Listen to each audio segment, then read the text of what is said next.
What happens when a stage 1 crazy person and a stage 5 crazy person are stranded on an island in the middle of nowhere? That is what you're gonna find out in the movie Send Help. Send Help introduces us to Linda Liddell, played by Rachel McAdams, I think, and Brian, played by Dylan O'Brien. Linda Liddell is a socially awkward but hardworking woman, right? She works at a company and she has been working there for at least 7 years, and she has been very important. She has played a very important part in the company's growth. Just know that she's very hardworking. She is so hardworking. She's integral to the company's success. She does a lot of you know behind the scenes work, and she because she's socially awkward and whatnot, other people have taking credits for her work in the past, but the owner of the company, before he passes on, promises her that he's going to promote her to VP and give her like benefits, more money, all that, because of how hardworking she is. But the man passes on before he can promote her, and so his son, who is Bradley, takes over the business from his father.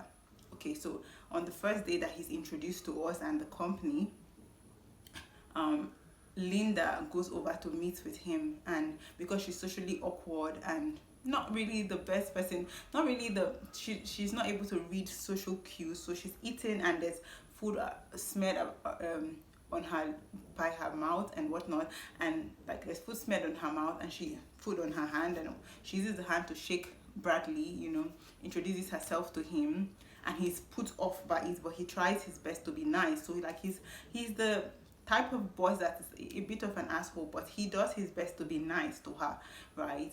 But he doesn't. We can tell that he's repulsed by her. Linda later finds out that the position that she has been vying for, the VP position that she has worked so hard for, is going to be given to someone else that has only been in the company for 6 months. But because this guy is buddy with the new boss, right?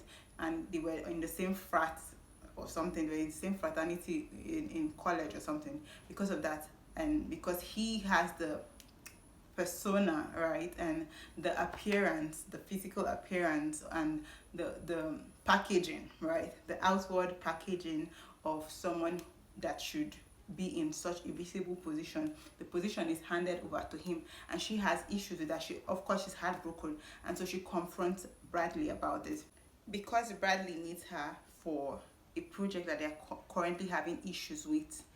He needs her brain, he needs her efforts, right? Because he needs her, he promises her that they will see what they can do. She should not be upset about not getting the VP position, but that she does not have the appearance. He straight up tells her that she does not have the appearance of someone who should be by his side as a VP. So, but if she proves herself on this current project, that they're going to consider her. The project that they currently are working on, and the project that they need her help with, involves some travel to Bangkok or so.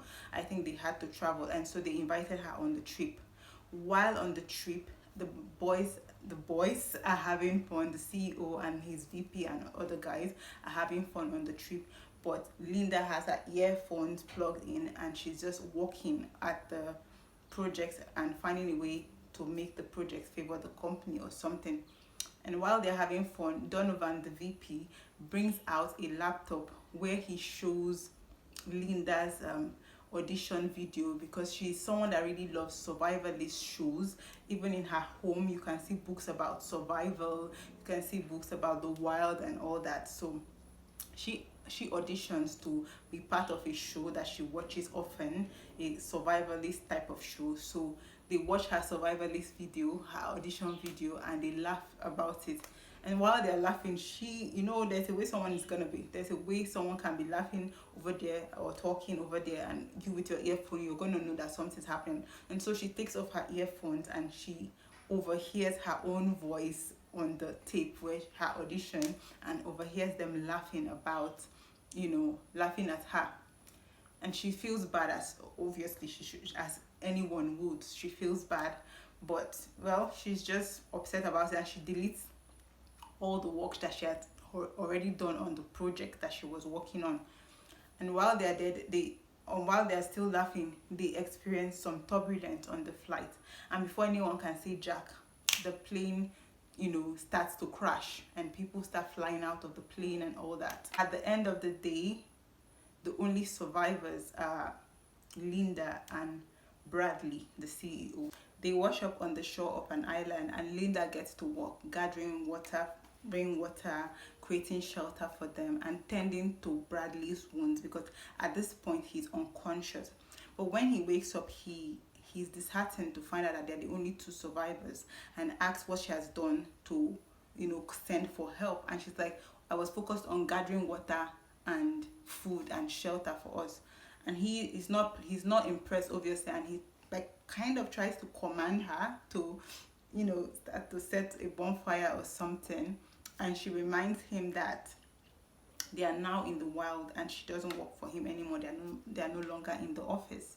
Bradley soon realizes that Linda is in her element. This is where she thrives, in the wild. And so for someone who has all his life had things handed to him, has always lorded over people, to find himself in this position where he answers to someone, has to depend on someone for his needs, for his primal needs, like basic needs, safety needs, shelter and all that, food. He is not happy. He finds it threatening, and as he should, because Linda is crazy, right? As you would find when you watch the movie, she is really crazy. Like, you go from feeling bad for her a little to feeling like shit, she is crazy. And so Bradley is so uncomfortable to be around her and wants to escape, and she thwarts all his plans to escape. Eventually, people come looking for him. His fiancée and one other person come looking for him, and she does away with them, right? She does away with them because she doesn't want to leave the island, because she loves it here. She loves being in the wild, loves foraging for food, loves killing animals, hunting animals, feeding someone, having someone rely on her. And when Bradley finds out, it devolves into utter chaos. They go at it, they're fighting and all, but at the end, only the craziest person wins and returns back to civilization. I don't know how to say this other than only the craziest person wins. This was altogether a very entertaining movie. There was comedy, there's some thrilling aspects, there's some horror aspects. It was an exciting watch for me. I really enjoyed myself, and that will be all for today's review. I hope that you enjoyed it, and I hope to see you in my next video.